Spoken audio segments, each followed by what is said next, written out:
Hello everyone, स्वागत है सभी का एचपी स्टडीज़ पे and good afternoon to all of you. कैसे हो आप लोग। आपको बताया कि हमने एक सीरीज़ स्टार्ट करी है जहाँ पे हम यहाँ पे आपके टीजीटी जो कमीशन है इसकी तैयारी करवा रहे हैं।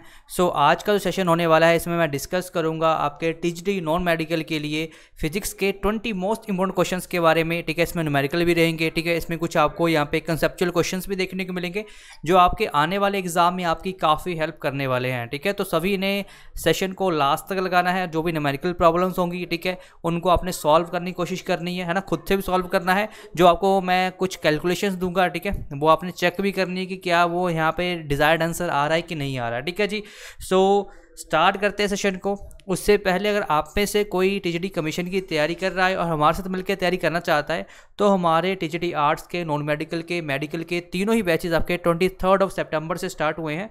तो आप निम्बस करियर ऐप को डाउनलोड करके इसको ज्वाइन कर सकते हो। डेमो सेशन आपको सारे हमारे निम्बस करियर ऐप पे देखने को मिल जाएंगे। ठीक है, वहाँ से आप डेमो सेशन लगा के ये इंश्योर कर सकते हो कि आपको किस तरह से पढ़ाया जाएगा। ठीक है जी, तो चलिए जी सेशन को यहाँ पे स्टार्ट करते हैं फर्स्ट क्वेश्चन से। अब देखो, जो यहाँ सेशन को देखेगा वो क्वेश्चंस के आंसर करने की भी यहाँ पे साथ साथ में कोशिश करेगा। ठीक है जी, तो फर्स्ट क्वेश्चन से स्टार्ट करते हैं। बहुत इजी क्वेश्चन है। ठीक है, क्या बोला गया, velocity of light in a medium is 1.5 into 10⁸ metre पर सेकंड। ठीक है, तो यहाँ पे आपको v की वैल्यू दी हुई है 1.5 इंटू 10⁸। ठीक है, और आपसे पूछा गया है कि it's refractive index will be. तो रिफ्रैक्टिव इंडेक्स का सिंबल क्या होता है, नीटा सिंबल देखने को मिलता है। और आपको पता है इसका फॉर्मूला क्या होता है, refractive index speed of light in medium divide by speed of light in vacuum divide by speed of light in medium. तो वैक्यूम में क्या होती है 3 इंटू 10⁸ होती है। और आपको बताइए कि मीडियम में आपको यहाँ पे दी गई है 1.5 इंटू 10⁸। ठीक है, तो 10⁸ यहाँ पे कैंसिल आउट हो जाएगा और 1.5 इंटू 2 क्या होता है 3 होता है। तो यहाँ पे मतलब n की वैल्यू क्या आ जाएगी आपकी, यहाँ पे 2 आंसर आ जाएगा। तो पहले का आंसर क्या आएगा, यहाँ पे ऑप्शन नंबर डी यहाँ पे राइट आंसर आ जाएगा। अगर आपसे पूछा जाए कि what is the unit of refractive index, ठीक है, सिंपल से सिंपल क्वेश्चन भी और डिफिकल्ट से डिफिकल्ट क्वेश्चन भी आपसे पूछा जा सकता है। ठीक है, तो यूनिट क्या रहेंगे आपके यहाँ पे, तो यहाँ पे याद रखना कि इसके कोई भी आपको यूनिट नहीं देखने को मिलते रिफ्रैक्टिव इंडेक्स के। ठीक है, तो ये आपने यहाँ पे याद रखना है। आंसर आएगा आपका option number D. Next move करते हैं। नेक्स्ट आपका जो न्यूमेरिकल यहाँ पे प्रॉब्लम दी गई है, ठीक है, यहाँ पर आपसे पूछा गया है कि आपको दिया गया है कि वायर है, ठीक है, made up of the different materials. ठीक है, अलग अलग मटेरियल की वायर बनी हुई है। Whose specific resistance are in the ratio. ठीक है, तो उनका रेजिस्टेंस की रेशियो दी हुई है, स्पेसिफिक रेजिस्टेंस की, लेंथ की रेशियो दी हुई है, एरिया की रेशियो दी हुई है। आपको फाइंड करना है कि उनके रेजिस्टेंस की रेशियो यहाँ पे क्या होगी। ठीक है, तो अब यहाँ से आप फॉर्मूला मतलब यहाँ पे कैसा निकालोगे, तो आपको सबसे फॉर्मूला बताना चाहिए कि जो रेजिस्टेंस है वो किस पे डिपेंड करता है। तो resistance is directly proportional to L/A होता है। ठीक है, देखा होगा आपने कि लेंथ पे डायरेक्टली डिपेंड करता है और एरिया के इन्वर्सली प्रोपोर्शनल होता है। जैसे ही आप यहाँ पे प्रोपोर्शनलिटी के साथ हटाते हो तो बनता है R is equal to ρL/A। ठीक है, अब ये तो पहले मटेरियल का हो जाएगा, इसको मैं R1 कर देता हूँ। ठीक है, ये ρ1 L1, ठीक है, A1 हो जाएगा। अगर मैं R2 का बोलूँगा तो क्या बन जाएगा, ये बन जाएगा ρ2 L2/A2।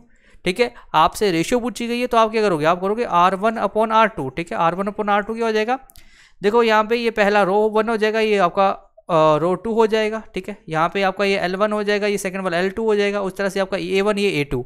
अब सभी की वैल्यूज को पुट करते हैं यहाँ पे। ठीक है, तो कैसे लिखेंगे, ρ1 L1/A1 डिवाइड बाय ρ2 L2/A2 ना।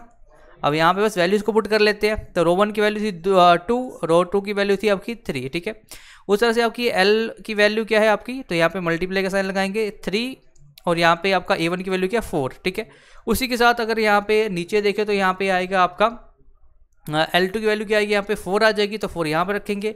और यहाँ पे आपका जो A2 है इसकी वैल्यू होगी 5 है ना। अब यहाँ पे जब इसको हम सॉल्व करना शुरू करेंगे तो देखो कैसे करेंगे। ठीक है, तो अब सिंपल कैलकुलेशन बची आपकी 3, यहाँ पे 3/4 यहाँ पे ऊपर नीचे आ जाएगा, यहाँ पे 4 आ जाएगा, 5 यहाँ ऊपर चला जाएगा, 3 से 3 कट जाएगा, 2 4। ठीक है, और यहाँ पे क्या बन जाएगा 5/8। ठीक है, तो यहाँ पे आपका जो R1/R2 है वो क्या आ जाएगा आपका 5/8, यहाँ पे आंसर आ जाएगा। ठीक है, तो यहाँ पे आंसर कौन सा है आपका, ऑप्शन नंबर बी यहाँ से आपका राइट आंसर हो जाएगा। ठीक है, तो आपको देखो यहाँ से पता क्या होना चाहिए था, आपको सिंपल यहाँ पे रेजिस्टेंस का फॉर्मूला पता होना चाहिए था। ठीक है, बस फिर आपने यहाँ पे वैल्यूज पुट करके यहाँ पे कैलकुलेशन के थ्रू आप यहाँ पे इसका जो आंसर था, ठीक है, वो काफ़ी इजीली यहाँ पे फाइंड कर सकते थे। ठीक है जी, आगे बढ़े। नेक्स्ट क्वेश्चन यहाँ पे आपसे पूछा गया है कि which of the following is the correct relation. ठीक है, अब आपको यहाँ पे ना अलग अलग रिलेशन दिए गए हैं, जैसे 1 न्यूटन किसके इक्वल होता है, ठीक है, 1 टेस्ला किसके इक्वल होता है, 1 एम्पियर किसके इक्वल होता है, और यहाँ पे फिर 1 टेस्ला किसके इक्वल होता है, ये दिया हुआ है ना। अब आपको अगर यहाँ से इतना पता है कि जो न्यूटन है, ठीक है, आपको पता है फोर्स के यूनिट होते हैं ना, न्यूटन किसके होते हैं, हम फोर्स को यहाँ पे न्यूटन मेजर कर लेते हैं, ठीक है। टेस्ला की अगर मैं बात करता हूँ, ठीक है, तो टेस्ला को मेजर करने के लिए हम किसका यूज़ करते हैं, ठीक है, तो इसका तो हम यहाँ पे जो आपकी मैग्नेटिक इंडक्शन है, ठीक है, या फिर हम यहाँ पे मैग्नेटिक फील्ड को भी देखते हैं, तो उसको हम किसे मेजर करते हैं, टेस्ला में हम यहाँ पे उसको मेजर करते हैं, ठीक है। तो अब आपसे यहाँ पे पूछा गया है, ठीक है, कि आपको यूनिट बताने हैं। तो अगर मैं यहाँ पे पहला लिखा है 1 newton is equal to 1 tesla into second ampere into metre, है ना। आगे बोला गया 1 टेस्ला, ठीक है, इसके इक्वल है, और यहाँ पे 1 एम्पियर इसके इक्वल है, मतलब टेस्ला और एम्पियर के बोले गए हैं। अगर मैं यहाँ पे आपके जब हमने यूनिट निकालने होते हैं किसके, ठीक है, मैग्नेटिक फील्ड के या इंडक्शन के, तो आपने एक फॉर्मूला यहाँ पे सुना होगा जिसको क्या बोलते हैं हम यहाँ पे F इज इक्वल टू आपका, हम क्या लिखते हैं, Q आपका V वेक्टर इंटू बी, ठीक है, ये वाला फॉर्मूला आपने सुन रखा होगा। तो इसको क्या लिखते हैं, F is equal to q v v sine theta लिख लेते हैं, और B क्या होती है यहाँ पे मैग्नेटिक फील्ड होती है, इसी के हमने यूनिट निकालने हैं, ठीक है। तो F के क्या आ जाएंगे, यहाँ पे न्यूटन आ जाएंगे, Q क्या होता है चार्ज, चार्ज के होते हैं कूलम होते हैं, ठीक है। अगर मैं बात करूँ तो यहाँ V क्या होता है आपकी वेलोसिटी, तो इसके क्या होते हैं मीटर सेकेंड इनवर्स 1, ठीक है। और उसके बाद अगर मैं बात करता हूँ मैग्नेटिक फील्ड की, तो इसको लिखते हैं हम यहाँ पे टेस्ला में, ठीक है, इस तरह से लिख लेंगे हम यहाँ पे इनको। जब हम यहाँ पे इनको इस तरह से लिखेंगे और यहाँ पे जब सॉल्व करेंगे तो यहाँ पे क्या आ जाएगा टेस्ला, अगर मैं निकालना तो यहाँ पे क्या हो जाएगा न्यूटन, नीचे कूलम चला जाएगा, ठीक है, यहाँ पे मीटर चला जाएगा, और ये जो मीटर नीचे था ये आएगा ऊपर, तो यहाँ बनेगा न्यूटन सेकंड, ठीक है, और यहाँ पे कूलम इनवर्स मीटर इनवर्स, ठीक है। तो मतलब यहाँ पे क्या बन जाएगा आपका, तो यहाँ पे आपका आंसर क्या आ रहा है, तो यहाँ पे अगर मैं आंसर की बात करता हूँ तो यहाँ पे ऑप्शन नंबर 1 आपका यहाँ पे राइट आंसर आपका आना चाहिए, ठीक है। बट यहाँ अगर अब यहाँ पे बोला गया एम्पियर, ठीक है, एम्पियर बोला गया है, तो अगर मैं यहाँ पे एम्पियर की बात करता हूँ, ठीक है, तो आपका एम्पियर क्या होता है, ठीक है, एम्पियर कैसे लिखते हैं आप, यहाँ पे करंट के यूनिट होते हैं एम्पियर, ठीक है। तो आई इज इक्वल टू क्या होता है amount of charge flowing through पर सेकंड, ठीक है। तो यहाँ पे मैं इस कैसे लिख सकते हैं उसको, तो जो कूलम अपॉन सेकंड है, ठीक है, इसको कैसे लिखूंगा मैं यहाँ पे, इसको लिखूंगा मैं यहाँ पे एम्पियर की फॉर्म में, तो ये हो जाएगा न्यूटन एम्पियर मीटर, ठीक है। तो यहाँ से आपका फॉर्मूला क्या बन जाएगा कि 1 newton ampere inverse metre inverse, यहाँ से आपका राइट आंसर हो जाएगा, ठीक है। तो मतलब सेकंड वाली जो स्टेटमेंट है वो बिल्कुल आपकी सही दी गई है, ठीक है। तो आप यहाँ पे इस फॉर्मूले का यूज़ करके इस तरह से यहाँ पे जो टेस्ला है, ठीक है, मतलब यहाँ पे जो मैग्नेटिक इंडक्शन है उसके आप यहाँ पे जो यूनिट है वो पता कर सकते हो, ठीक है। तो ऑप्शन नंबर बी यहाँ से आपका राइट आंसर हो जाएगा, ठीक है जी। आगे बढ़े, नेक्स्ट क्वेश्चन में आपसे यहाँ पे पूछा गया है कि जो वेलोसिटी ऑफ लाइट है, ठीक है, इज इक्वल टू, ठीक है, तो आपको वैसे तो पता है ये वेलोसिटी ऑफ द लाइट है, ठीक है, वो होती किसके इक्वल है, ठीक है, बट आपको यहाँ पे अब पूछा गया किसकी फॉर्म में गया है, ठीक है। अब आपको यहाँ पे जनरल एक्सप्रेशन निकालना है, ठीक है, आपको यहाँ पे एप्सिलॉन नॉट और म्यू नॉट की फॉर्म में दिया गया है। अब यहाँ से देखो जब कभी पेपर आपका आएगा ना, तो आपको ये जो कॉन्स्टेंट्स होते हैं ना इनकी वैल्यू पता होनी चाहिए। जैसे अगर मैं बात करता हूँ जो आपका म्यू नोट होता है, म्यू नोट इसकी वैल्यू क्या होती है, इसकी वैल्यू होती है आपकी 4 पाई इंटू 10 की पावर -7, ठीक है। और ये क्या होता है टेस्ला मीटर एम्पियर इनवर्स, ये तो म्यू नोट की वैल्यू होती है। एप्सिलॉन नोट की वैल्यू क्या होती है, तो ये होती है आपकी 1/4 पाई इंटू 9 इंटू 10 की पावर 9, ठीक है। और ये होता है आपका coulomb square newton metre square, ठीक है। तो यहाँ पे आपको ये वैल्यूज़ याद रखनी पड़ेंगी। देखो यहाँ पे अगर मेन फॉर्मूलाज को याद रख लोगे ना तो एग्ज़ाम में आपको सॉल्व करना काफ़ी इजी हो जाएगा, ठीक है। अब अगर मैंने यहाँ से इनको सॉल्व करना है तो कैसे करेंगे, जब मैं इन दोनों को करूँगा मल्टीप्लाई आपस में, ठीक है, तो मैं करूँगा म्यू नोट एप्सिलॉन नोट, तो ये वाली टर्म से मल्टीप्लाई हो जाएंगी, तो ये हो जाएगा 1/4 पाई इंटू 9 इंटू 10 की पावर 9 मल्टीप्लाई 4 पाई इंटू 10 की पावर -7। 4 पाई से 4 पाई कैंसिल आउट हो जाएगा, 10 की पावर 7 है नीचे आएगा तो यहाँ पे +7 हो जाएगा, तो ये बन जाएगा 1/9 इंटू 10 की पावर 18। और इसको मैं लिख सकता हूँ यहाँ पे 3 इंटू 10 की पावर यहाँ पे 9 का स्क्वायर, ठीक है, ये हो जाएगा, यहाँ 16 आएगा ना, 9 7 16, तो ये बन जाएगा 8 का स्क्वायर। तो यहाँ पे क्या बनेगा अब आपका कि अब आपको होता है 3 इंटू 10 की पावर 8 क्या होता है आपका होता है c, तो ये बन जाएगा c स्क्वायर, ठीक है। तो यहाँ पे क्या आएगा आपका कि 1, अब यहाँ पे mu naught epsilon naught is equal to 1/c square, इसको करेंगे हम यहाँ पे इंटरचेंज, तो c स्क्वायर क्या बन जाएगा आपका 1/म्यू नोट एप्सिलॉन नोट, और यहाँ से जब मैं c की वैल्यू निकालूंगा तो बन जाएगा √1/म्यू म्यू नोट एप्सिलॉन नोट, तो मतलब यहाँ पे आंसर क्या आ जाएगा आपका ऑप्शन नंबर बी यहाँ से राइट आंसर आपका हो जाएगा, ठीक है। बट ये आया कैसे, जब हमें यहाँ पे ये जो दो कॉन्स्टेंट दिए होते हैं म्यू नोट और एप्सिलॉन नोट, उनकी वैल्यू पता थी, ठीक है। अगर ये पता होती तो हम यहाँ पे इजीली इनका आंसर निकाल पाते, ठीक है। अदरवाइज आप जब ज़्यादा क्वेश्चन को सॉल्व कर लोगे तो ऐसी वैल्यूज आपको यहाँ पे याद ही हो जाएंगी, ठीक है। तो इस तरह से आपने इसका आंसर निकालना था। आगे बढ़े, अगला क्वेश्चन आपसे पूछा गया है मोमेंट ऑफ इनर्शिया के ऊपर, ठीक है। क्या बोला गया है, जो मोमेंट ऑफ इनर्शिया है स्पिनिंग बॉडी का अबाउट एन एक्सिस, ठीक है, तो बोला गया है it does not depend upon which were the following factors, ठीक है। तो किस पे आपका जो मोमेंट ऑफ इनर्शिया है, ठीक है, किसी भी बॉडी का वो डिपेंड नहीं करता है, ठीक है, नहीं पूछा गया है। अगर मैं यहाँ पे मोमेंट ऑफ इनर्शिया की बात करता हूँ तो सिंपल क्या होता है आपका, तो यहाँ पे आपने सुना होगा कि I इज इक्वल टू क्या होता है आपका mr², ये आपका सिंपल फॉर्मूला होता है आपका मोमेंट ऑफ इनर्शिया का। I क्या है आपका मोमेंट ऑफ इनर्शिया है, m क्या है आपका मास है, r क्या है यहाँ पे आपका रेडियस है, ठीक है। अगर आपने सिंपल मोमेंट ऑफ इनर्शिया को समझना है, ठीक है, देखो मोमेंट ऑफ इनर्शिया आता क्या है, मोमेंट जब आती है तो मतलब जब कोई बॉडी किसी रोटेशनल मोशन में मूव कर रही है, ठीक है। तो यहाँ पे इसकी डेफिनेशन सिंपल है कि ये टेंडेंसी होती है किसी भी रिजिड बॉडी की कि वो रेजिस्ट कर सके अपनी किसको, एंगुलर रोटेशन को, ठीक है। Tendency of a body to resist its angular rotation, उसको बोलते हैं हम यहाँ पे मोमेंट ऑफ इनर्शिया, ठीक है। तो यहाँ पे जो मोमेंट ऑफ इनर्शिया है ना, ये डिपेंड किस पे करता है, एक तो यहाँ पे बॉडी की शेप के ऊपर डिपेंड करता है, ठीक है, यहाँ पे बॉडी की शेप कैसी है, ठीक है। दूसरा बॉडी के मास के ऊपर डिपेंड करेगा, ठीक है, मास आपको यहाँ पे देखने को मिल ही रहा है, ठीक है। उसके अलावा यहाँ पे डिस्ट्रीब्यूशन करेगा कि मास की डिस्ट्रीब्यूशन कैसे हो रखी है आपकी एक्सिस ऑफ रोटेशन से, ठीक है, कि ये एक्सिस ऑफ रोटेशन है, इसके अराउंड बॉडी ने घूमना है, यहाँ पे मास की डिस्ट्रीब्यूशन किस तरह से हो रखी है, ठीक है।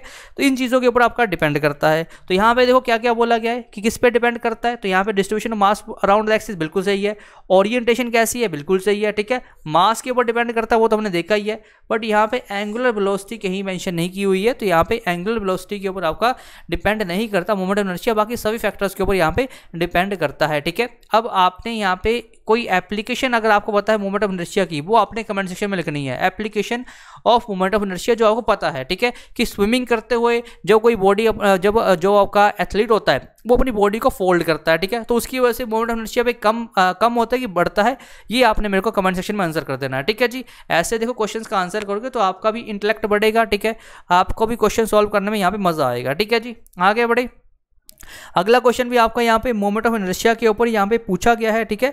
तो याद रखना यहाँ पे क्या बोला गया है, ये न्यूमेरिकल प्रॉब्लम पूछी गई है, ठीक है। तो यहाँ पे क्या पूछा गया है कि एक सॉलिड डिस्क है जिसका मास क्या आपका 10 kg है, ठीक है। एक सॉलिड डिस्क दी हुई है, आपको मास दिया हुआ 10 किलोग्राम, ठीक है, मतलब m की वैल्यू दी हुई है आपको 10 kg, ठीक है। उसके बाद आपका यहाँ पे रेडियस भी दिया हुआ है 1 मीटर, ठीक है। आपसे बोला कि रेडियस ऑफ गायरेशन आपको यहाँ फाइंड करना है। रेडियस ऑफ गायरेशन क्या होता है, के को बोलते हैं रेडियस ऑफ गायरेशन, ये आपने फाइंड करना है। अब आपको सबसे पहले तो यहाँ से एम दिया हुआ है और आर दिया हुआ है, एम और आर से हम क्या करेंगे, हम आई की वैल्यू को निकालेंगे, मतलब यहाँ पे हम क्या निकालेंगे, मोमेंट ऑफ इनर्शिया को निकालेंगे। तो आपको भी यहाँ से ना पता होना चाहिए कि मोमेंट ऑफ इनर्शिया डिस्क का क्या होता है, ठीक है। ये सारे फॉर्मूलेज, ठीक है, जो हमारे सेशंस होते हैं, ठीक है, जो पेड सेशंस हैं उसमें मैंने सारा मोमेंट ऑफ इनर्शिया के बारे में करवाया है कि कौन सा फॉर्मूला आपको कैसे निकालना है, ठीक है, कैसे आप उसको याद रखोगे, सारी चीज़ें बताई गई हैं, ठीक है। लेकिन अभी के लिए अगर आपसे डिस्क का मोमेंट ऑफ इनर्शिया पूछा जाए तो क्या होता है, mr²/2, क्या होता है आपका mr²/2 होता है आपका moment of inertia of the disc. तो यहाँ से देखो आपका m की वैल्यू दी हुई है 10, r की वैल्यू 1 दी हुई है, 2 नीचे आ जाएगा, तो यहाँ पे क्या आ जाएगा, डिस्क का मोमेंट ऑफ इनर्शिया क्या 5, तो मतलब आपको यहाँ पे मोमेंट ऑफ इनर्शिया की वैल्यू मिल गई। अब हम यहाँ से क्या निकालेंगे, रेडियस ऑफ गायरेशन निकालेंगे, रेडियस ऑफ गायरेशन। तो रेडियस ऑफ गायरेशन जब निकालेंगे, ठीक है, तो यहाँ पे अगर मैंने इसको निकालना है तो यहाँ पे होता क्या फॉर्मूला, तो I इज इक्वल टू होता है आपका mk², जब हमें रेडियस ऑफ गायरेशन को निकालना है, और k क्या है आपका रेडियस ऑफ गायरेशन है, तो k की वैल्यू क्या आ जाएगी, k² इज इक्वल टू आपका I/m, ठीक है, और यहाँ पे k की वैल्यू क्या आ जाएगी आपकी √I/m। अब हम I की वैल्यू को यहाँ पुट करेंगे, जो 5 है, m की वैल्यू 10 पुट करेंगे, ठीक है, तो यहाँ पे क्या आ जाएगा 1/2, ठीक है। तो यहाँ पे 1/2 का मतलब है 0.5। जब 0.5 का आप यहाँ पे रूट निकालोगे तो यहाँ पे देखो 0.5 का रूट अगर ऐसे देखा जाए तो इससे छोटी टर्म ही होगी, तो इसका आंसर क्या आएगा, ठीक है। यहाँ से ऑप्शन से ही आपका आंसर निकल जाएगा, निकालने की जरूरत भी नहीं है, ठीक है। लेकिन जब निकालोगे भी तो आपका आंसर क्या आएगा, 0.707 मीटर यहाँ से आपका आंसर देखने को मिल जाएगा, ठीक है। तो ऑप्शन नंबर यहाँ पे बी यहाँ से राइट आंसर आपका हो जाएगा, ठीक है जी। होप करता हूँ यहाँ पे समझ आया होगा सभी को, अच्छा लग रहा है, ठीक है, तो लाइक ज़रूर करना है, ठीक है, ताकि अगली बार जब मैं क्वेश्चंस लेके आऊँ, ठीक है, तो मैं और बढ़िया क्वेश्चंस जो आपके एग्जाम के बिल्कुल ओरिएंटेड होंगे उनको लेके आऊँ, ठीक है।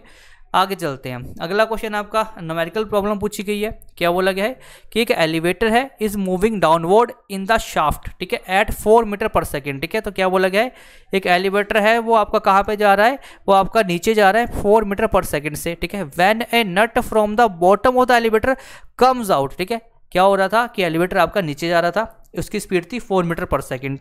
उसके बाद उन्होंने क्या बोला कि उसमें से क्या निकल गया, एक नट बाहर निकल गया, ठीक है। जैसे ही वहाँ से नट बाहर निकलता है तो आपका यहाँ पे वो गिरना शुरू कर देता, मतलब अब नट बाहर निकल गया तो आपका जो एलिवेटर है, ठीक है, वो यहाँ पे फ्री फॉल करना शुरू कर देगा, ठीक है। तो बॉटम में आता है वो आपका 1 सेकंड में बॉटम में पहुंच जाता है। तो बोला कि height of the elevator from the bottom of the shaft when the not just fell off, ठीक है। बोला कि उस बॉटम से बताओ हाइट कितनी है जब नट बिल्कुल आपका गिरा था, ठीक है, कि जहाँ से नट गिरा था उस वहाँ से अपनी हाइट बतानी है। तो देखो हम यहाँ से कैसे करेंगे। सबसे पहले तो देखो यहाँ पे आपको उसकी क्या दी हुई है, एलिवेटर की डाउनवर्ड आपको शाफ्ट दी, स्पीड दी हुई है, मतलब यहाँ पे मतलब आपको यहाँ पे यू दिया हुआ है 4 मीटर पर सेकेंड, टाइम दिया हुआ आपको यहाँ पे 1 सेकेंड का, ठीक है। अब यहाँ पे आपको जैसे ही वो बोल्ट नीचे गिरता है तो वो क्या होगा, वो फ्री फॉल करेगा, ठीक है। तो जब कभी भी बॉडी क्या करती है, फ्री फॉल करती है, तो फ्री फॉल वाले केस में क्या होता है, तो यहाँ पे ग्रेविटी की वैल्यू क्या हो जाती है, 0, ठीक है। हमेशा याद रखना जब कोई बॉडी फ्री फॉल करती है तो ग्रेविटी की वैल्यू होती है 0। तो यहाँ पे हम फॉर्मूला लगाएंगे S is equal to ut plus half at square का, और जब हमने हाइट निकालनी तो S को मैच कर दूंगा तो बनेगा ut plus half gt square.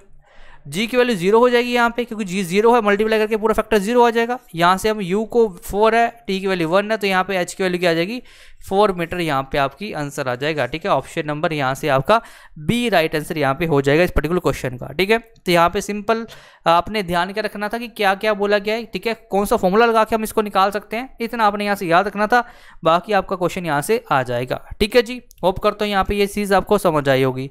आगे बढ़ते हैं। अगला क्वेश्चन भी आपका कुछ इसी तरह से पूछा गया है, ठीक है। क्या बोला गया है यहाँ पे कि एक यहाँ पे आपको बॉल दी गई है, ठीक है, a ball after falling from the rest. अब देखो यहाँ पे रेस्ट से फॉल करती है, और अंडर बिकॉज ऑफ कोलिजन यहाँ पे क्या होगा कि under the effect of gravity, यहाँ पे क्या होगा कि after the influence of the gravity वो क्या करती है, वो फ्री फॉल होना शुरू कर देती है, ठीक है। एक प्लेट के ऊपर गिरती है, कहाँ से, 4 सेकंड, यहाँ पे 4 सेकंड पे आपकी क्या करती, गिर जाती है, ठीक है। तो यहाँ पे आपसे पूछा क्या गया है, ठीक है, वेट ए मिनट, आपका यहाँ पे थोड़ा सा ये जो पर्टिकुलर क्वेश्चन है, ठीक है, ये आगे पीछे शायद हो गया है। मैं आपको इसका जो यहाँ पे रियल फॉर्म थी मैं आपको वो बताता हूँ पढ़ के, ठीक है, कि क्या यहाँ पे पूछा गया था आपसे, ठीक है। देखो पूछा गया था कि wall after falling from rest under the effect of gravity, ठीक है, रेस्ट से शुरुआत करती है under the effect of gravity, ठीक है, और यहाँ पे 4 second fall on the horizontal glass, ठीक है। तो यहाँ पे क्या कर गया कि यहाँ पे 4 सेकंड के बाद वो क्या करती है, एक हॉरिजॉन्टल ग्लास के ऊपर आपकी बॉडी गिरती है, कहाँ पे गिरती है, हॉरिजॉन्टल ग्लास के ऊपर, ठीक है, ग्लास प्लेट के ऊपर गिरती है। बोलते हैं बिकॉज ऑफ द कोलिजन, जो बॉल करती है वो नहीं, जो अब कोलिजन की वजह से क्या होता है, जो बॉल अपना 3/4 जो वेलोसिटी वो लूज कर देती है, ठीक है। मतलब यहाँ पे सपोज करो ये आपकी बॉल थी, ठीक है, ये आपकी गिरती है, ठीक है, इस पर्टिकुलर ग्लास के ऊपर, ठीक है, यहाँ पे रेस्ट पे थी, यहाँ पे 4 सेकंड में पहुँच जाती है यहाँ पे। अब यहाँ पे जब कोलिजन होता है, ठीक है, कोलिजन के बाद उसकी जो पहले स्पीड थी अब वो क्या हो जाती है, वो आपकी 3/4 से कम हो जाती है, मतलब जो आगे स्पीड होगी 1/4 होगी, ठीक है। और यहाँ से लेके यहाँ तक आपसे बोला गया कि ये आपको जो हाइट है, ठीक है, वो आपको फाइंड करनी है, ठीक है, ये क्वेश्चन पूछा गया है। होप करता हूँ सभी को क्वेश्चन समझ आया होगा कि एक बॉल थी, पहले रेस्ट के ऊपर थी, ठीक है, फिर वो आपकी 4 सेकंड में कोलाइड करती है किसी ग्लास से, कोलाइड करने के बाद वो अपनी 3/4 जो वेलोसिटी है वो लूज कर देती है। उसके बाद फिर कोलिजन के बाद 2 सेकंड के बाद वो पहुंच जाती है कहाँ पे, सरफेस के ऊपर, ग्राउंड के ऊपर। तो आपसे पूछा गया है कि हाइट आपने बतानी है of the glass plate above the ground, ठीक है। तो यहाँ पे ये ग्लास प्लेट से आपको यहाँ से लेके यहाँ तक आप हाइट यहाँ पे बतानी है कि क्या निकल जाएगी। होप करता हूँ सभी को क्वेश्चन यहाँ पे समझ आया होगा। अब इसको फाइंड करने के लिए हम कौन सा फॉर्मूला लगाएंगे, ठीक है। अब देखो आपको सबसे पहले तो देखो यहाँ पे इनिशियली वहाँ पे रेस्ट पे थी, मतलब यहाँ पे u की वैल्यू क्या दी हुई है, 0 दी हुई है, ठीक है। इनिशियल रेस्ट पे थी तो u की वैल्यू क्या आ जाएगी, 0 आ जाएगी, ठीक है। अब हमने यहाँ से अगर मैं फाइनल वेलोसिटी निकालना चाहूँ कि यहाँ तक पहुँचने में कितनी वेलोसिटी थी बॉडी की, तो मैं कैसे निकालूंगा, v is equal to u plus a t, formula सुना हुआ है। तो v इज इक्वल टू क्या बन जाएगा, u प्लस जी टी लिख सकते हैं इसको हम ग्रेविटी की फॉर्म में। तो v क्या आ जाएगा, u की वैल्यू क्या आ जाएगी, क्योंकि रेस्ट के ऊपर है 0 है, g की वैल्यू 10 दी हुई है, और टाइम कितना लगा यहाँ तक पहुँचने में 4 सेकंड, ठीक है। तो मतलब यहाँ पे v कितना आ जाएगा, यहाँ पे 40 मीटर पर सेकंड आपका यहाँ पे v आ जाएगा। क्लियर है यहाँ तक? अब आपको यहाँ पे v मिल गया, ठीक है, मतलब अब आपको ये v मिल गया यहाँ पे। बट लेकिन देखो यहाँ पे जब बॉडी यहाँ से यहाँ गिरना शुरू करेगी तो ये v u में कन्वर्ट हो जाएगा। ऐसे ही होगा ना, क्योंकि अब जब यहाँ से बॉडी गिरना शुरू हुई तो यहाँ पे ये इनिशियल वेलोसिटी बन जाएगी और फाइनल जब नीचे गिरेगी वो फाइनल बन जाएगी। तो यहाँ पर आपसे पूछा गया डिस्टेंस निकालना है, अपनी हाइट निकालनी है। तो इसके लिए फॉर्मूला आपको पता है एस इज इक्वल टू क्या होता है, ut प्लस आपका हाफ at स्क्वायर। बट उससे पहले भी एक चीज़ बोली गई है कि जब यहाँ तक पहुँचा तो बॉडी की यहाँ तक गिरते गिरते बॉडी की वेलोसिटी कितनी थी, 40 मीटर पर सेकंड थी। लेकिन यहाँ पर गिरने के बाद बॉडी ने अपनी 3/4 जो वेलोसिटी वो लूज़ कर दी। 3/4 जब वेलोसिटी लूज़ कर दी, ठीक है, टोटल में से, टोटल कितनी v में से 3/4 लूज़ कर दी, कितनी बची, तो ये बचेगी आपकी 1/4 v बच गई। तो मतलब यहाँ पे v कितना 40 है, तो मैं 1/4 को क्या करूँगा 40 से मल्टीप्लाई करूँगा और आंसर क्या आएगा 10। मतलब अब यहाँ पे जो आपकी बॉल है, ठीक है, वो 10 मीटर पर सेकंड की स्पीड से जाएगी। तो मतलब यहाँ पे अब जो इनिशियल वेलोसिटी है वो कितनी बन जाएगी 10 मीटर पर सेकंड। और यहाँ पे उसकी जो टाइम लगा है उसको, ठीक है, वो कितना लगा है 2 सेकंड पहुँचने में लगा है। तो यहाँ पे करेंगे 2 से multiply plus half into 10 into 2 का स्क्वायर, ठीक है। 2 5 10 यहाँ पे हो जाएगा, 2 10 20 और 5 4 20। तो यहाँ पे 20 20 कितना आ जाएगा 40। तो यहाँ पे 40 मीटर यहाँ से आपका राइट आंसर हो जाएगा। होप करता हूँ सभी को ये क्वेश्चन क्या था, क्या पूछा गया था, ये आपको समझ आया होगा, ठीक है। तो अगर आप यहाँ पे सिंपल ये जो फॉर्मूलाज है डिस्टेंस वाले वेलोसिटी वाले अगर आपको पता है तो काफ़ी इजीली आपका यहाँ पे जो आंसर है वो निकल जाएगा, ठीक है जी। आगे बढ़े, अगला क्वेश्चन पूछा गया है the softness of A sound wave is determined by, ठीक है, सॉफ्टनेस के बारे में बात की है, कितनी सॉफ्ट आपकी साउंड वेव होगी, किससे आप डिटरमाइन करोगे, उसकी स्पीड से। इजी क्वेश्चन है ये, सभी ने यहाँ पे इसको आंसर करना है, स्पीड से, एम्पलीट्यूड से, फ्रीक्वेंसी से या वेवलेंथ से। अब देखो सॉफ्टनेस ऑफ द साउंड से आप क्या समझते हो, मतलब उसका यहाँ पे सॉफ्ट साउंड आप क्या बोलोगे, आप धीरे किसी को जब आवाज़ दोगे तो सॉफ्ट आपकी साउंड होगी, अब चिल्ला के बोलोगे तो आपकी साउंड का एम्पलीट्यूड क्या होगा, ज़्यादा होगा, ठीक है। तो इसका मतलब है जो सॉफ्टनेस है वो किस पे डिपेंड करती है, वो डिपेंड करती है आपकी यहाँ पे एम्पलीट्यूड के ऊपर। तो आपका एम्पलीट्यूड ही है जो क्या करेगा सॉफ्टनेस को यहाँ पे डिटरमाइन करेगा। तो आंसर यहाँ पे क्या आएगा, ऑप्शन नंबर बी यहाँ से राइट आंसर आपका हो जाएगा। नेक्स्ट आपको यहाँ पे 4 ग्राफ दिए हुए हैं, ठीक है। यहाँ पे क्या पूछा गया कि which one of the following graph can not be a correct displacement time variation for a motion of A particle, ठीक है। तो यहाँ पे क्या बोला गया है कि एक पार्टिकल के मोशन के लिए आपसे बोला गया है कि इनमें से कौन सा यहाँ पे जो डिस्प्लेसमेंट और टाइम को यहाँ पे इनकी वेरिएशन को शो नहीं कर पाएगा। देखो पहला आपका यहाँ पे बताया गया है, यहाँ ऊपर को आपका यहाँ पे जो वाई एक्सिस है, ठीक है, वाई एक्सिस में आपकी क्या है डिस्प्लेसमेंट है, एक्स एक्सिस में टाइम है। पहला आपका इस तरह का बनाया गया है, इसका मतलब क्या है कि टाइम आपका बढ़ रहा है और बॉडी के डिस्प्लेसमेंट क्या है, यहाँ से बॉडी ने स्टार्ट किया था उसी पर्टिकुलर पोजीशन पे है, तो मतलब ये रेस्ट वाली कंडीशन दिखा रही है, ये तो बिल्कुल होगी। ये आपका जो सेकंड वाला है ये आपका क्या बता रहा है, ये आपका बता रहा है नॉन यूनिफॉर्म मोशन के बारे में।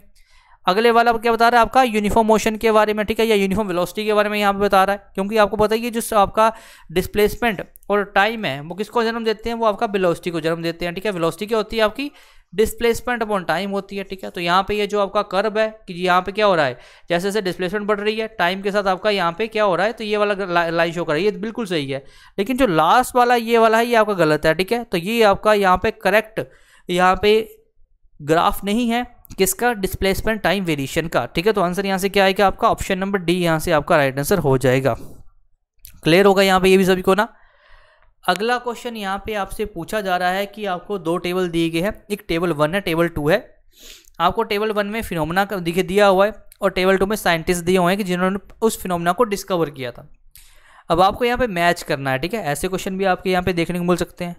पहला बोला गया हीटिंग इफेक्ट ऑफ करंट, ठीक है। उसका तो बोला गया magnetic field of electric current, third आपका इलेक्ट्रोमैग्नेटिक इंडक्शन और फोर्थ आपका potential difference between the 2 points.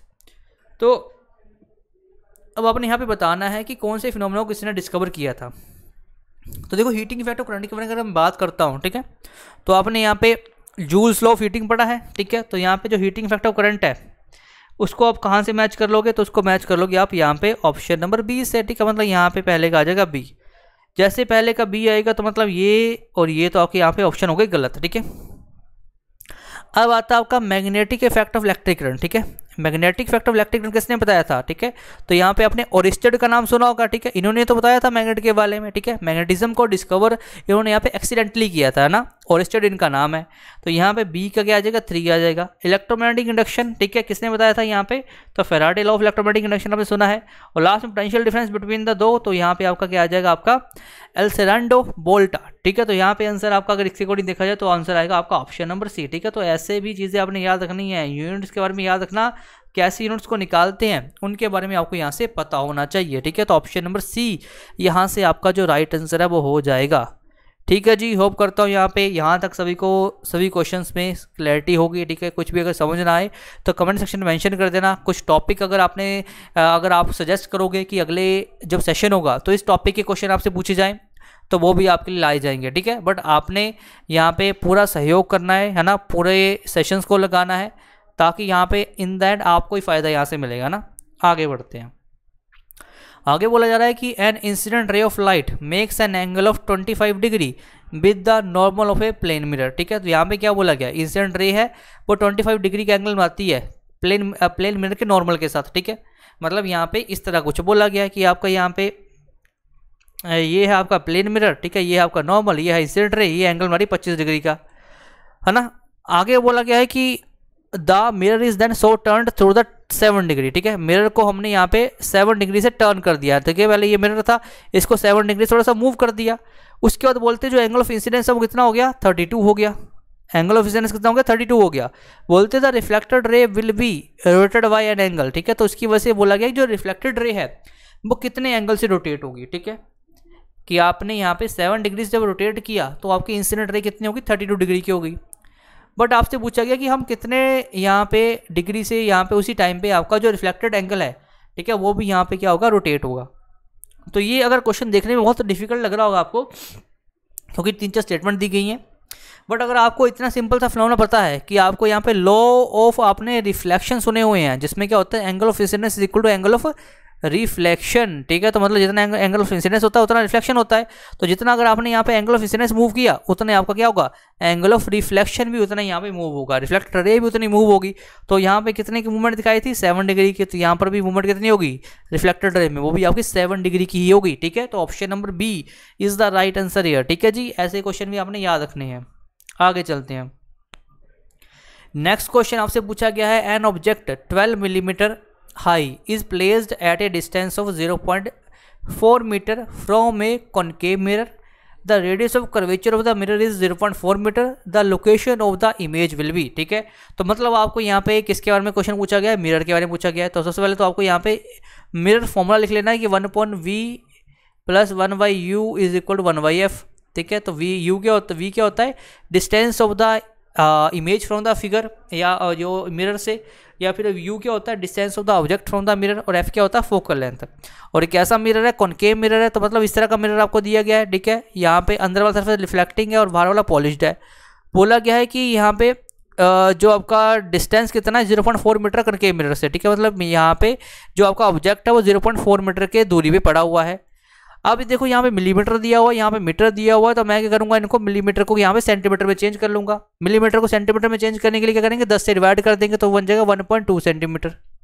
ये कितना आ जाएगा, 1.2 सेंटीमीटर आपका आ जाएगा।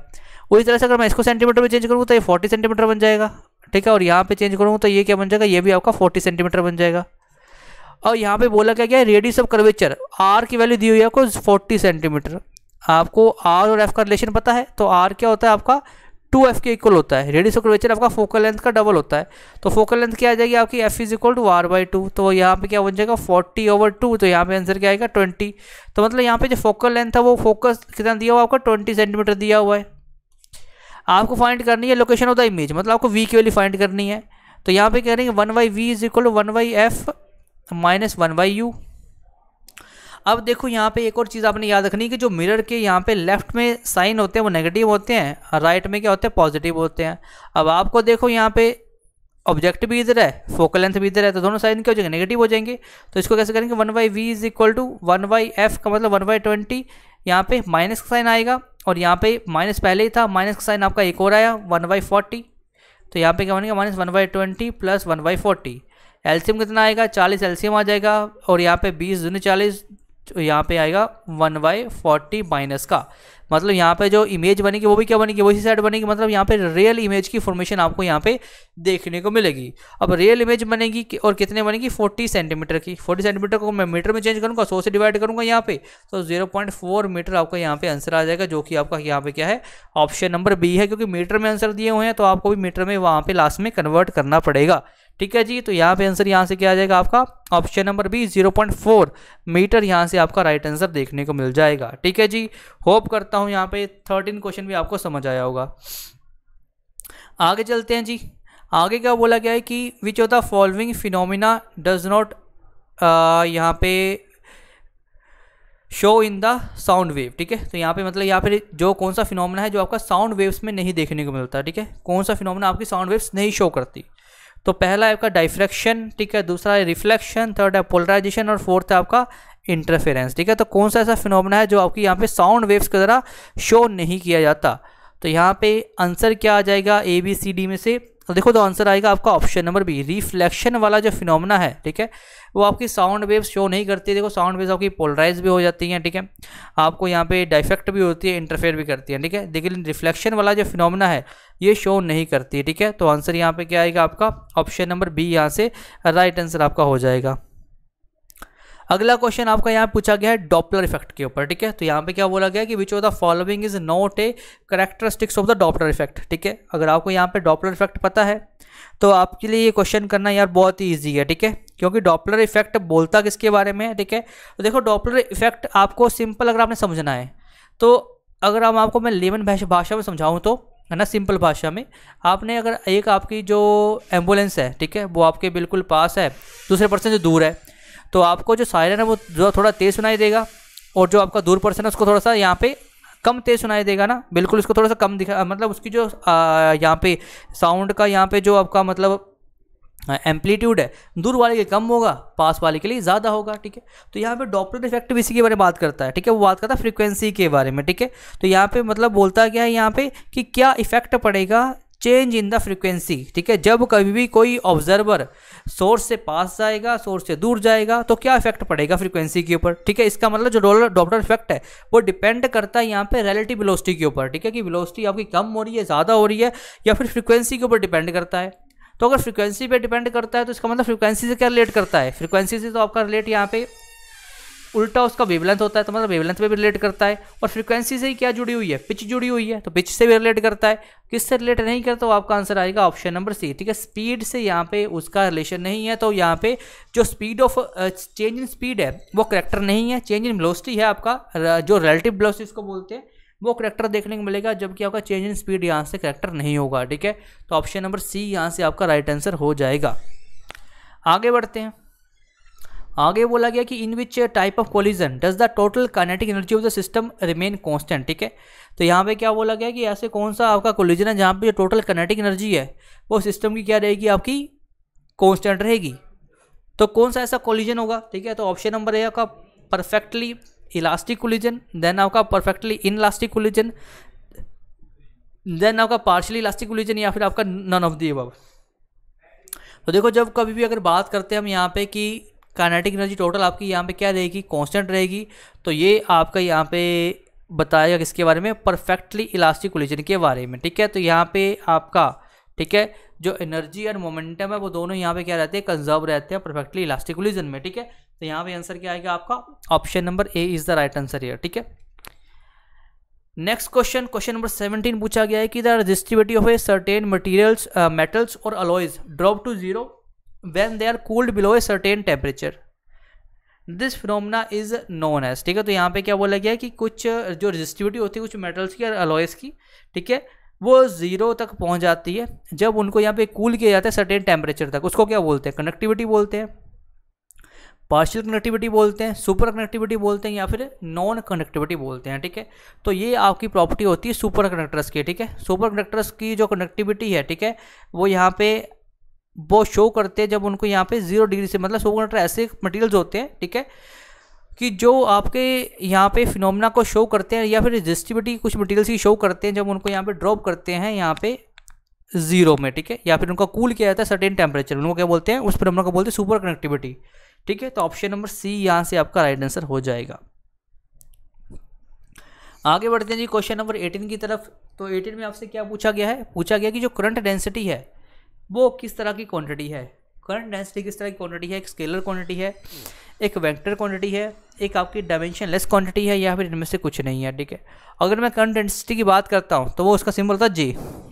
ठीक है, तो जे क्या होता है आपका, इसको बोलते हैं amount of current flowing through per cross section area of the material. ठीक है, तो यहाँ पे कितने एरिया में से कितना करंट यहाँ से आपका फ्लो कर रहा है उसको हम क्या बोलते हैं, करंट डेंसिटी बोल देते हैं। तो आई इज इक्वल टू क्या होता है, जे इज इक्वल टू क्या होता है, आई अपॉन ए होता है। तो यहाँ पे आपका जो एरिया है, ठीक है, यहाँ से आपका मैग्नीट्यूड मिल जाता है और करंट से आपका यहाँ पे डायरेक्शन मिल जाती है। इसका मतलब है ये कैसी क्वांटिटी है, तो आपको यहाँ पे एक वेक्टर क्वांटिटी आपकी जो करंट डेंसिटी है वो यहाँ से देखने को मिल जाएगी।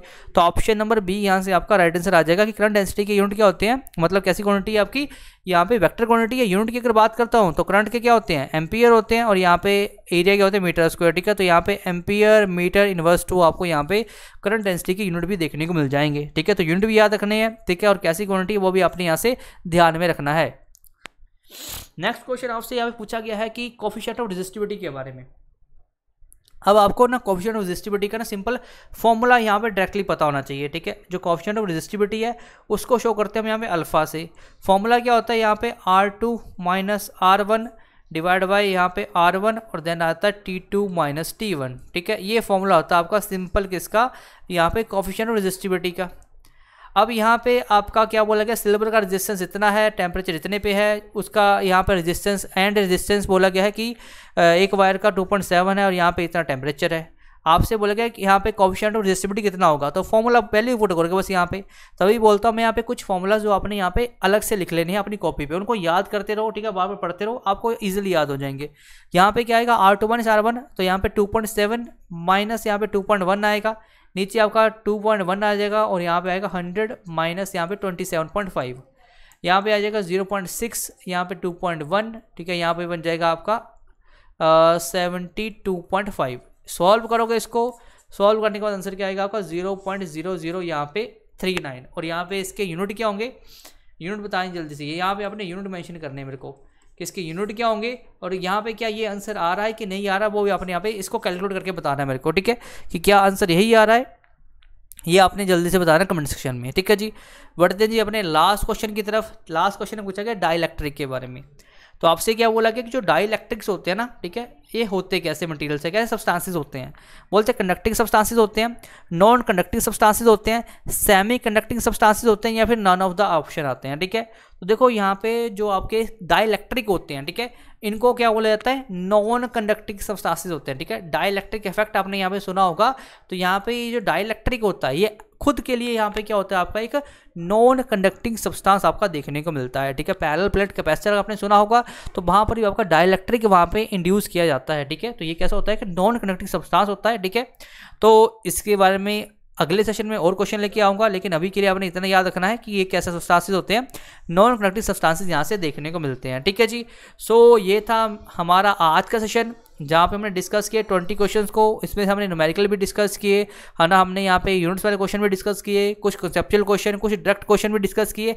इसी तरह के क्वेश्चन आपके एग्जाम में देखने को मिलेंगे। ठीक है, सेशन अच्छा लगा हो तो यहाँ पे लाइक जरूर कर देना। उसके अलावा आप में से अगर कोई भी इनमें से कोई भी बैच को ज्वाइन करना चाहता हो, ठीक है, तो वो आप बैच ज्वाइन कर सकते हो। ठीक है, टीजीटी नॉन मेडिकल का बैच स्टार्ट हुआ है अभी से ही, तो इसको आप यहाँ पे ज्वाइन कर सकते हो। ठीक है, सो इन द एंड सेशन अच्छा लगा हो तो यार लाइक कर देना। ठीक है, अपने कमेंट्स देख करके अपना जो भी टॉपिक अगर आपको चाहिए कि यहाँ इस पे क्वेश्चन बनाओ तो वो मैं जरूर बनाऊंगा, बट अपनी प्रतिक्रिया जरूर देना। ठीक है, उसके साथ ही अगर आपको कोई क्वेरी है तो इस नंबर पे कॉल करके आप हमसे कोई भी क्वेरी आप पूछ सकते हो। ठीक है जी, so thank you for watching and listening till end. ठीक है, मिलेंगे अगले लेक्चर में, till then thank you, all the best.